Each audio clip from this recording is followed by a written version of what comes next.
भावेर संदर्भात दुपारपासूनच तुम्ही आला आहात, काय नेमकी बैठकीत चर्चा होती? आमचे जे इच्छुक उमेदवार आहेत त्या प्रत्येक उमेदवाराबरोबर आदरणीय पवार साहेब आणि आमचे प्रांत अध्यक्ष जयंत पाटील साहेबांनी चर्चा केलेली आहे आणि उद्यापर्यंत उमेदवार कोण असेल हे जाहीर केला जाईल आणि सगळ्यांबरोबर पॉझिटिव्ह चर्चा आहे। 2 उमेदवारांच्या नावाची चर्चा आहे, कुठे काही अडलंय? संतोष चौधरींचं नाव नक्की झालंय असं काही आहे का? अजून आज कुणाचंही नाव जाहीर होणार नाहीये।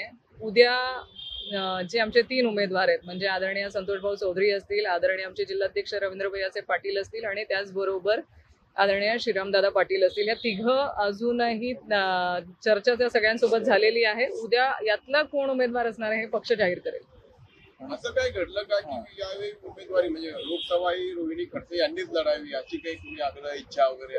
काहीच नाही। आमचे 3 उमेदवार आग्रही आहेत की त्यांना उमेदवारी मिळावी आणि या तिघांपैकी कुणाला उमेदवारी मिळावी यासाठी आजची बैठक आहे। काय साधारणपणे निकष साहेबांकडनं किंवा काय अपेक्षा ठेवल्या गेल्या उमेदवारीबाबत? निकष आणि अपेक्षा ज्या प्रत्येक उमेदवाराकडनं असतात त्याच अपेक्षा आहेत, नवीन काही वेगळ्या नाही आहेत।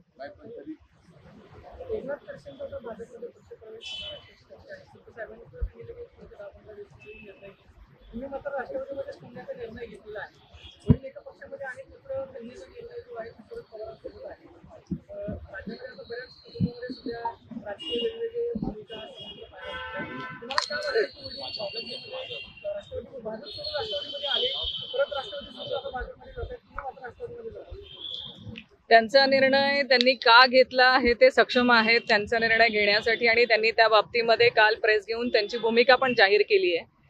मी राष्ट्रवादी काँग्रेस पक्ष शरदचंद्रजी पवार साहेबांच्या विचारधारेचा जो पक्ष आहे त्या पक्षासाठी मी इथे थांबलेली आहे आणि आदरणीय पवार साहेबांनी जे 3.5 वर्षामध्ये आम्हाला साथ दिलेली आहे ते साथ आणि त्यांच्या पक्षाची विचारधारा आजच्या दिवशी त्यांना सोडून जाणं मला मनाला पटत नाहीये, त्यामुळे मी इथे थांबणार आहे। कार्यकर्ते नाराज आहेत का? त्यांच्या पक्षाचे विचार पटत नाही असं मी म्हटलं नाही, पण मला राष्ट्रवादी काँग्रेस पक्षाची विचारधारा मला आवडते म्हणून मी या पक्षात आहे आणि शेवटी ज्याला जिथे काम करायला आनंद आहे त्याने त्याच पक्षात काम करावं।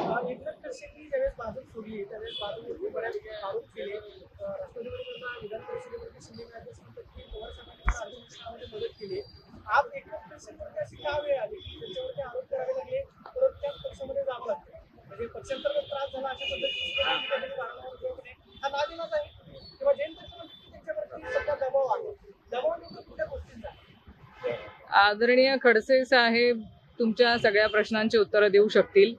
माझ्या वैयक्तिक संदर्भातलं काहीही प्रश्न असले तर मी उत्तर द्यायला बांधील आहे। भाजपचा दबाव टाकून प्रवेश करून घेतो असं तुम्हाला वाटतं? मी कुठे म्हणते, मी म्हणते ना तुम्हाला की आदरणीय नाथाभाऊ तुम्हाला ह्या सगळ्या प्रश्नांची उत्तरं द्यायला सक्षम आहेत। ते का तिकडे जात आहेत, त्यांनी का हा निर्णय घेतलाय हे ते चांगल्या रीतीने उत्तर देऊ शकतील। माझ्या एकटीच्या संदर्भामध्ये तुम्हाला जे प्रश्न विचारायचे असतील ते मी उत्तर द्यायला इथे। तुमच्यावर असं काही पॉवर टॅक्टिक्स आहेत का?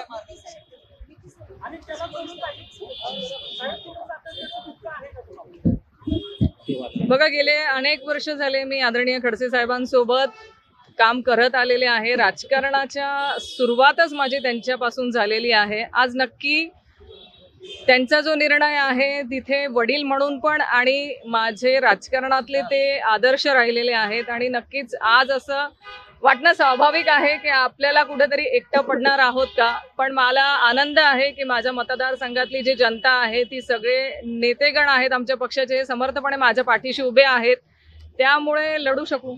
तुम्हाला चला म्हणले होते का भाजपमध्ये जावं लागते आता तुम्ही पण चला असं काही चर्चा केली का? बेसिकली काही त्यांनी जायच्या आधी? मी गेले अनेक वर्ष झाले जे राजकारणात काम करते, मला असं वाटतं आता तेवढे निर्णय घेण्याची कॅपॅसिटी माझ्यात आहे की मी कुठे काम करावं आणि कुठे काम करू नये। त्याच्यामुळे इंडिपेंडन्स आणि त्या तऱ्हेने मॅच्युरिटी आमच्या घरात आहे की ज्याला तुम्हाला संकटाच्या काळात पवार साहेबांनी दुसऱ्या बाजूला तुमचे वडील भाजपमध्ये परत भाजपमध्ये धर्मसंकटात सापडलं।